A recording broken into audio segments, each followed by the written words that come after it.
Assalamualaikum warahmatullahi wabarakatuh. Waalaikumsalam warahmatullahi wabarakatuh. Baiklah adik-ibu, gimana kabarnya hari ini? Sehat-sehat semangat.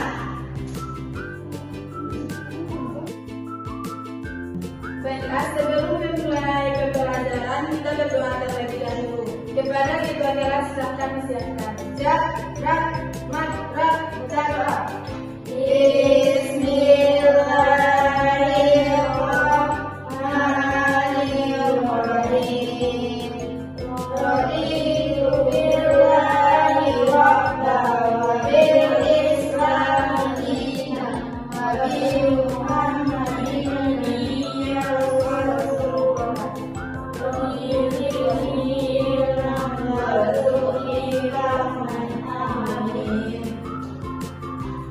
Baiklah, sebelum masuk ke pelajaran, Ibu akan mengabsenkan terlebih dahulu. Revi Arminta, Ada Bu. Sandra Etrilia, Putri Wulandari, Ada Bu. ada yang tidak hadir? Ada Bu. Siapa? Hadir.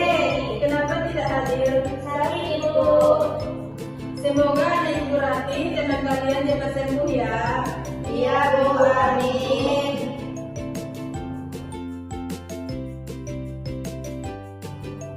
Baiklah, sebelum memulai pembelajaran, Ibu akan menanyakan terlebih dahulu tentang materi kita minggu kemarin. Apa masih ada yang ingat? Ada Bu. Tumbuhan, Bu. Tumbuhan. Ya benar. Sekarang kok ada yang tahu kita akan belajar tentang apa? Tidak Bu. Ya, Bu. Ulang. Bukan siklus air Bu. Ya benar. Baiklah, sebelum memulai pembelajaran kita akan screening terlebih dahulu, yaitu sebuah nyanyian tentang siklus air yang nadanya nada lagu suka hati. Ya Bu, silakan berdiri semuanya.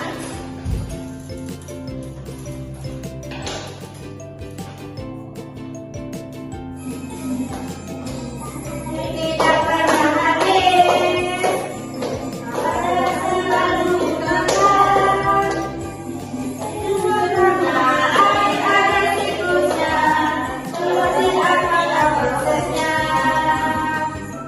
Awal membuat demokrasi.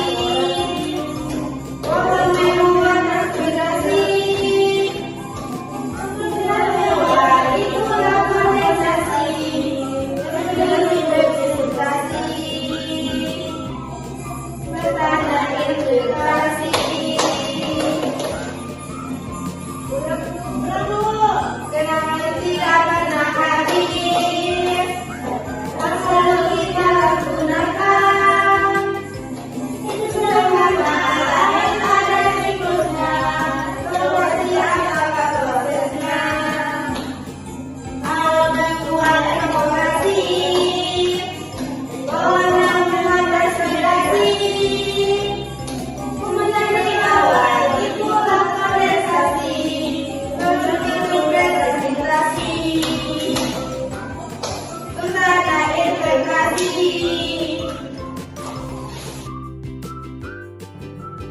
Baiklah, apakah semuanya sudah semangat? Sudah Bu. Baik, kita akan membahas tentang materi siklus air. Baiklah, pertama kita akan membahas tentang pengertian siklus air. Siklus air bisa kita artikan dengan mudah, yaitu perputaran air yang terjadi secara terus-menerus dari permukaan bumi hingga ke atmosfer dan kembali lagi ke bumi.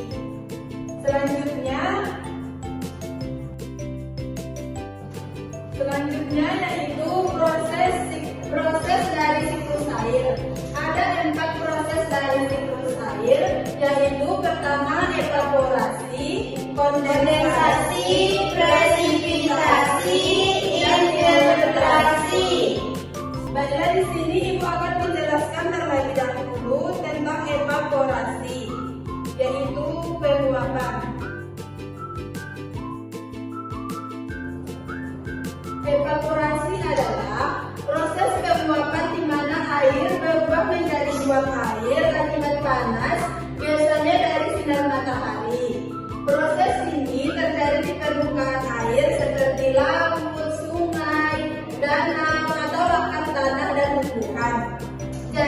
Evaporasi ini adalah penguapan air ke atas.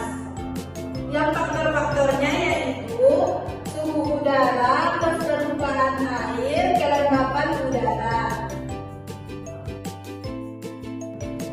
Selanjutnya kondensasi.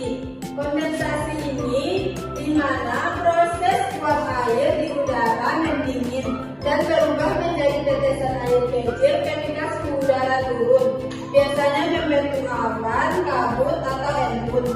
Jadi kondensasi ini air yang mengumpal di awan sehingga awan membentuk menjadi berubah warna menjadi hitam.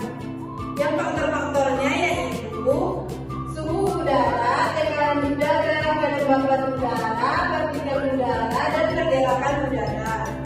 Selanjutnya tentang presipitasi. Jadi presipitasi adalah proses jatuhnya air dari atmosfer ke permukaan bumi dalam berbagai bentuk seperti hujan, salju, hujan es, atau kabut. Yang bentuknya yaitu seperti hujan, salju, hujan es, atau gerimis. Jadi presipitasi ini adalah proses jatuhnya air hujan ke bumi. Selanjutnya tentang infiltrasi. Infiltrasi adalah proses masuknya air dari permukaan tanah ke dalam lapisan tanah melalui pori-pori tanah atau celah-celah kecil yang kemudian menjadi bagian dari air tanah. Yang faktor mempengaruhinya yaitu jenis dan tekstur tanah, kelembapan tanah, struktur tanah, kemiringan permukaan.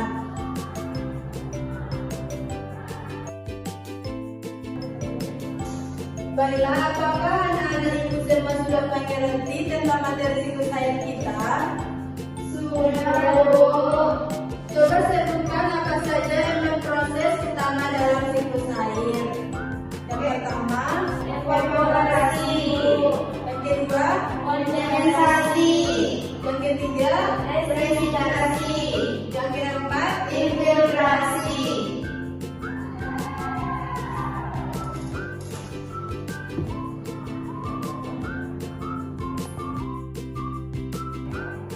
tadi kan presipitasi itu tentang air yang jatuh ke bumi. Jadi apakah anak-anak tahu apa saja contoh presipitasi itu yang tadi dijelaskan? Ya, Sandra? Ibu. Baiklah, maka dapat kita simpulkan dari proses pembelajaran kita pada hari ini yaitu tentang materi siklus air.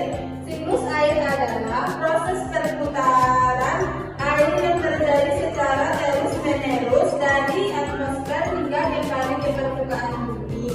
Kesimpulannya yaitu evaporasi, kondensasi, presipitasi, dan infiltrasi adalah proses utama dalam siklus air yang memastikan pergerakan dan distribusi air di bumi. Dipengaruhi oleh beberapa faktor seperti suhu, kelembapan, tekanan udara, jenis tanah, dan vegetasi.